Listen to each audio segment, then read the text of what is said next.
새날을 여는 새벽 말씀 나눔입니다. 오늘은 2023년 12월 6일 수요일이고 말씀을 전하는 저는 강림 목사입니다. 오늘 하나님께 소리해 주신 말씀은 사도행전 16장 11절에서 23절까지 말씀입니다. 우리가 드로아에서 배로 떠나 사모드라게로 직행하여 이튿날 네아폴리로 가고 거기서 빌립보에 이르니 이는 마게도냐 지방의 첫 성이요 또 로마의 식민지라. 이 성에서 수일을 유하다가 안식일에 우리가 기도할 곳이 있을까 하여 문 밖 강가에 나가 거기에 앉아서 모인 여자들에게 말하는데 두아디라시에 있는 자색 옷감 장사로서 하나님을 섬기는 루디아라 하는 한 여자가 말을 듣고 있을 때 주께서 그 마음을 열어 바울의 말을 따르게 하신지라. 그와 그 집이 다 세례를 받고 우리에게 청하여 이르되 만일 나를 주 믿는 자로 알거든 내 집에 들어와 유하라 하고 강권하여 머물게 하니라. 우리가 기도하는 곳에 가다가 점치는 귀신 들린 여종 하나를 만나니 저무로 그 주인들에게 큰 이익을 주는 자라. 그가 바울과 우리를 따라와 소리를 질러 이르되 이 사람들은 지극히 높은 하나님의 종으로서 구원의 길을 너희에게 전하는 자라 하며 이같이 여러 날을 하는지라. 바울이 심히 괴로워하여 돌이켜 그 귀신에게 이르되 예수 그리스도의 이름으로 내가 너에게 명하노니 그에게서 나오라 하니 귀신이 즉시 나오니라. 여종의 주인들은 자기 수익의 소망이 끊어진 것을 보고 바울과 실라를 붙잡아 장터로 관리들에게 끌어갔다가 상관들 앞에 데리고 가서 말하되 이 사람이 유대인인데 우리 성을 심히 요란하게 하여 로마 사람인 우리가 받지도 못하고 행하지도 못할 풍속을 전한다 하거늘 무리가 일제히 일어나 고발하니 상관들이 옷을 찢고 벗기고 매로 치라 하여 많이 친 후에 옥에 가두고 간수에게 명하여 든든히 지키라 하니. 사도행전 16장 11절로부터 23절까지 말씀입니다. 본문에는 두 사람의 말이 등장합니다. 하나는 귀신 들린 여자의 말이고 다른 하나는 멀쩡한 사람의 말입니다. 각 사람의 말을 비교해 보겠습니다. 바울과 실라가 빌립보 지역에서 기도하고 복음을 전하는 사역을 하는 중 황당한 사건이 발생합니다. 16장 16절 우리가 기도하는 곳에 가다가 점치는 귀신 들린 여종 하나를 만나니 저무로 그 주인들에게 큰 이익을 주는 자라. 그가 바울과 우리를 따라와 소리를 질러 이르되 이 사람은 지극히 높은 하나님의 종으로서 구원의 길을 너희에게 전하는 자라 하여 이같이 여러 날을 하는지라. 지금 이 말을 하는 사람의 정신 상태는 정상이 아닙니다. 왜냐하면 이 사람이 귀신 들린 여종이기 때문입니다. 흔히 말하는 귀신 들린 여자입니다. 이 사람이 하는 말은 모두 헛소리고 제정신으로 하는 말도 아니고 자기의 말도 아닙니다. 내용이 좋다고 해서 여러분들 귀신이 하는 말에 은혜 받으시면 안 됩니다.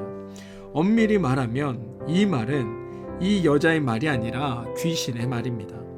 귀신이 한 말이 이 사람들은 지극히 높은 하나님의 종으로서 구원의 길을 너희에게 전하는 자라 라고 말합니다. 이 말은 맞습니다. 귀신은 이 사람들의 정체를 알아보았습니다. 복음서에서도 유사한 사건을 우리는 볼 수 있습니다. 예수님께서 말씀하시고 사역을 행하실 때 사람 중에 예수님을 알아보고 예수님의 말씀을 깨닫는 사람은 한 명도 없었습니다. 그런데 그 와중에 예수님을 알아보는 존재가 있었는데 다들 알다시피 바로 귀신들입니다. 마태복음 8장 28절 이하에 귀신 들린 자 둘이 나옵니다. 그들이 하는 말이 하나님의 아들이여 우리가 당신과 무슨 상관이 있나이까? 때가 이르기 전에 우리를 괴롭게 하려고 여기 오셨나이까? 라고 이야기합니다. 귀신들이 귀신같이 알았던 겁니다. 귀신들은 하나님과 죄의 관계를 알았고 결정적으로 예수 그리스도가 누구인지도 알았습니다. 그렇지만 여러분, 귀신들이 예수를 알았다는 게 무슨 소용이 있습니까? 예수를 알았다고 해서 그들이 예수님을 믿을 것도 아니고 귀신들이 천사가 될 것도 아니니 말입니다. 이 귀신 들린 여자의 말을 듣고 바울과 실라는 어떤 마음이었을까, 어떤 느낌이었을까가 궁금해졌습니다. 적어도 귀신들은 자기들을 알아봐 준다고 감격했을까? 아니면 어디서 귀신이 귀신 같은 소리 하고 있다고 어이없어 했을까요? 아마 바울과 실라는 고민했을 수도 있을 것 같습니다. 왜냐하면 이 귀신 들린 여인이 옳은 소리를 하고 다니니까 이 옳은 소리를 계속하고 다니면 자기들이 하는 사역에 보탬이 될 수도 있다고 생각했기 때문일 겁니다. 그런데 실상은 그렇지 않았습니다. 바울이 한 조치가 18절에 나옵니다. 바울이 심히 괴로워하여 돌이켜 그 귀신에게 이르되 예수 그리스도의 이름으로 내가 내게 명하노니 그에게서 나오라 하니 귀신이 즉시 나오니라. 제가 장난처럼 바울과 실라가 고민했을 것처럼 보인다라고 말씀은 드렸지만 실상은 고민할 것이 전혀 없었습니다. 하나님의 관점에서, 하나님의 마음에서 언제나 상대방의 유익을 구하는 게 중심이라는 말씀을 어제 드렸습니다. 따라서 사람이 귀신에 들렸으니 그 삶이 얼마나 공고하고 피폐했겠습니까? 그래서 말할 것도 없이 고쳐 주어야 한 겁니다. 귀신 들린 사람의 말을 우리가 들어보았으니 이제는 멀쩡한 사람의 말을 한번 들어보겠습니다. 이 사람들은 19절에 나오는 대로 여종의 주인들입니다. 우선 이 사람들은 자기의 수익의 소망이 끊어진 것을 보고 바울과 실라를 관리들에게 끌고 갔습니다.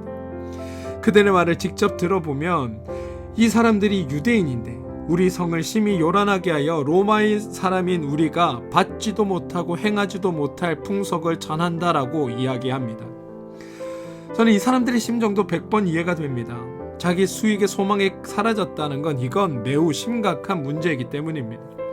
단순한 경제적 위기가 아니라 삶 자체가 위태해졌으니까 아마 고운 말, 듣기 좋은 말로 말할 수 없었을 겁니다. 그런데 여러분, 이 여종의 주인들의 말이 어딘가 살짝 중심에서 벗어나 있는 것처럼 보입니다. 왜냐하면 로마 사람인 우리가 받지도 못하고 행하지도 못할 풍속을 전한다라고 말하고 있기 때문입니다. 이 말은 아주 이상한 말입니다. 왜냐하면 바울이나 실라가 복음을 전했기 때문입니다. 아시다시피 복음은 하나님이 완성하신 사역, 하나님이 은혜로 우리에게 주시는 기쁜 소식 아닙니까? 이미 하나님이 모든 것을 주셨고 이루셨고 완성하셨습니다. 따라서 바울이 전하는 소식은 인간에게 무엇을 행하라고 요구하는 소음이 아니라 하나님이 은혜를 주신다는 복된 소식, 복음이었습니다. 혹시 사도행전에서 바울이 복음을 전했다는 말만 나올 뿐이고 어떻게 전했는지, 무엇을 전했는지 정확히 모른다면 복음서의 예수님의 선포를 기억하시면 됩니다. 복음서에서 예수님은 본인이 하실 일, 그래서 우리에게 장차 되어질 일을 말씀하셨을 뿐입니다. 우리에게 뭔가를 요구하신 것이 없다는 겁니다. 당연히 바울도 우리에게 요구한 것이 없습니다. 바울은 사람들이 생각하는 종교 행위를 요청한 적이 없습니다. 일주일에 한 번씩 교회에 출석해야 한다. 구제와 금식과 기도와 11조를 의무적으로 행해야 한다. 집에 섬기고 있던 우상들을 모두 불태워버려야 한다. 자신들의 가장 귀한 것을 하나님께 드려서 믿음의 증거를 보여야 한다 등의 종교 행위를 요청한 적이 없습니다. 이 사실이 중요합니다. 사람들이 교회에 대해 가지는 생각들이 있습니다. 안타까운 건 긍정적인 것보다 부정적인 생각들이 더 많다는 겁니다. 그 중에서도 기독교에서는 하라는 것과 하지 말라는 것이 많다라고 생각합니다. 그리고 하지 말라는 것이 많아서 교회 다니는 걸 매우 어려운 일이라고 생각합니다. 그래서 감히 교회에 오지 못하시는 분들도 있습니다. 이건 우리 모두가 복음을 잘못 소개하거나 교회를 잘못 소개하고 있기 때문입니다. 교회는 사람들에게 가장 낮은 곳, 쉬운 곳으로 소개되어야 합니다. 가장 편하고 가장 만만하고 가장 문턱이 낮은 곳으로 인식되어야 합니다. 나 같은 사람은 교회 못 간다가 아니라 나 같은 사람도 갈 수 있는 마지막 곳으로 인식되어야 하는 게 교회입니다. 만약 사람들에게 돈 없어서 교회 못 간다라는 인식이 심어졌다면 그건 교회가 망할 징조입니다. 교회에 가면 새벽 기도도 가야 하고 금요 기도도 가야 하고 이것저것 봉사도 해야 되고 보통 바쁜 게 아니야 라고 인식되면 안 됩니다. 교회에 가면 안식이 있고, 교회에 가면 평안이 있고, 교회에 가면 기쁨이 있고, 교회에 가면 소망이 생기고, 교회에 가면 감사가 넘치더라. 이렇게 인식되어야 하는 겁니다. 사도행전 1장부터 16장까지 여러 사도들이 복음을 전하는 것을 우리는 보았습니다. 베드로가 복음을 전할 때도 사람들이 받지 못할 풍속을 전한 적이 없습니다. 빌립이나 스데반이 복음을 전할 때도 사람들이 행하지 못할 풍속을 전한 적이 없습니다. 이달리아 부대의 백부장이었던 이방인 고넬료에게 복음을 전할 때 받지도 못하고 행하지도 못할 풍속을 전한 일이 없습니다. 바나바와 함께 각 지역을 돌아다니면서 복음을 전할 때도 사람들이 받지도 못하고 행하지도 못할 풍속을 전한 일이 없습니다. 성경 어디에도 어떤 누구도 사람들이 받지도 못하고 행하지도 못할 풍속을 전할 일이 없다는 것을 우리는 알아야 합니다. 물론 사도들이 복음을 전하며 요청한 것이 있습니다. 우상의 더러운 것과 음행과 목매어 죽인 것과 피를 멀리하라 라는 것입니다. 그런데 여러분, 이건 성도된 자, 다시 말해 하나님의 행하심을 알게 된 자에게는 그냥 너무나 자연스럽게 당연히 지켜지는 일입니다. 그렇다면 여러분, 이 여인의 주인이 말하는 로마 사람인 우리가 받지도 못하고 행하지도 못할 풍속이란 과연 무엇일까요? 사실 성경에는 그것이 무엇인지 나오지 않습니다. 그런데 우리가 주목해서 봐야 할 게 있습니다. 복음에 대해 로마 사람이 받지도 못하고 행하지도 못할 풍속이라고 생각한 건 단지 주인 혼자만의 생각이 아니었다는 겁니다. 그곳에 있는 모든 사람들이 그렇게 생각했다라는 겁니다. 단지 낮은 계급에 속한 천민들 또는 장사치, 점치는 자들만의 생각이 아니라 상관들을 포함한 모든 계층, 모든 직업, 모든 분야에 걸친 사람들의 생각이었습니다. 다시 말해 모든 죄인들의 생각이었다는 겁니다. 죄인들이 복음을 들어보니 받지도 못하고 행하지도 못할 풍속이라고 생각했다는 겁니다. 그럼 정말 그러한가? 그렇지 않습니다. 실제로 어떤 행동이 혐오스럽거나 어떤 행동이 행하기에 지극히 어려웠거나 어떤 행동이 너무나 비윤리적이었거나 미풍 양식을 해치는 것이었던 것이 아니었다는 말입니다. 바울이 전한 복음에는 로마 사람이 행할 일이 단 하나도 없었습니다. 바울과 실라가 전한 복음에는 인간을 수고롭게 하거나 힘들게 하는 일이 하나도 없었습니다. 그렇다면 도대체 왜 여종의 주인이나 로마의 관원들은, 모든 사람들은, 모든 죄인들은 복음에 대해 난감하게 생각하고 도무지 받지도 못할 것이라고 생각했을까요? 그 이유는 놀랍게도 자신들이 행할 것이 아무것도 없었기 때문이라는 겁니다. 행하지도 못할 풍속은 실제로 행할 것이 없는 풍속이었습니다. 아무것도 행할 것이 없다, 이 사실이 죄인들에게는 도무지 받지도 못할 풍속이었다는 겁니다. 이해가 되십니까? 왜냐하면 죄인의 사고방식, 죄의 기준, 죄의 가치에 의하면 무엇이든 우리가 행해야 결과가 있다라고 생각하기 때문이라는 겁니다. 좋은 것일수록 더 많은 일을 해야 하고, 귀한 것일수록 더 힘들게 이 일을 해야 하고, 값진 것일수록 더 많은 고난을 겪어야 한다고 배워왔고, 그렇게 알아왔고, 그렇게 말해왔고, 그렇게 행동해 왔습니다. 저들에게는 늘상 통용되는 세상엔 공짜가 없다, 인내는 쓰고 열매는 달다, 안 되면 되게 하라, 아무나 할 수 있는 일이면 나는 하지 않았다, 시도는 누구나 할 수 있지만 누구나 다 가질 수 있는 것은 아니다와 같은 말들을 늘상 해오며 살았습니다. 죄인들이 모두 속고 있는 것이 하나 있는데, 행할 것을 정해주면 다 할 수 있을 것이라고 생각한다는 겁니다. 그리고 대표적인 것이 유대교의 율법이었습니다. 율법대로 행하면 복을 받는다, 복 받는 방법을 알려주는 게 율법인 것처럼 사람들에게 인식되었습니다. 그런데 여러분, 방법이 있다는 것과 행할 수 있다는 것은 전혀 다른 문제입니다. 수능을 한 달 앞둔 학생한테 공부 열심히 하면 누구나 다 서울대 갈 수 있다라는 말을 하는 것과 같은 거라는 겁니다. 다 알지만 누구나 다 할 수 있는 것은 아니다라는 말입니다. 사도행전 15장에서 모세의 법대로 할례를 행하자라는 논쟁이 있었습니다. 그때 사람들의 고백이 그 유명한 10절, 지금 너희가 어찌하여 하나님을 시험하여 우리 조상과 우리도 능히 매지 못하던 멍에를 제자들의 목에 두르느냐라고 이야기합니다. 이것이 바로 믿지도 못하고 행할 수도 없는 풍속입니다. 여종의 주인은 복음을 듣고 실천하려니까 너무 힘들었던 것이 아닙니다. 로마 사람들이 복음의 내용을 듣고 행동을 하려니까 그 행동을 하는 게 너무 어려웠던 게 아닙니다. 복음은 말 그대로 복된 소식이었고 은혜의 선포였습니다. 그런데 죄인들에게는 이 은혜를 수용할 수 있는 인식 자체가 없었습니다. 죄인들의 가치관으로는 도저히 복음이 이해가 되지 않았던 겁니다. 들으면서도 저거는 말도 안 된다고 생각했다는 겁니다. 그리고 대부분 하나님의 말씀을 듣는 사람들의 생각도 이와 같다는 게 우리에겐 슬픈 일입니다. 여종의 주인들의 반응뿐만이 아니라 로마 사람들의 반응뿐만이 아니라 불신자들의 반응뿐만이 아니라 교회에서 오랫동안 하나님을 믿어왔다라고 여기는 사람들조차도 이러한 생각과 인식에서 벗어나지 못하는 게 우리의 현실입니다.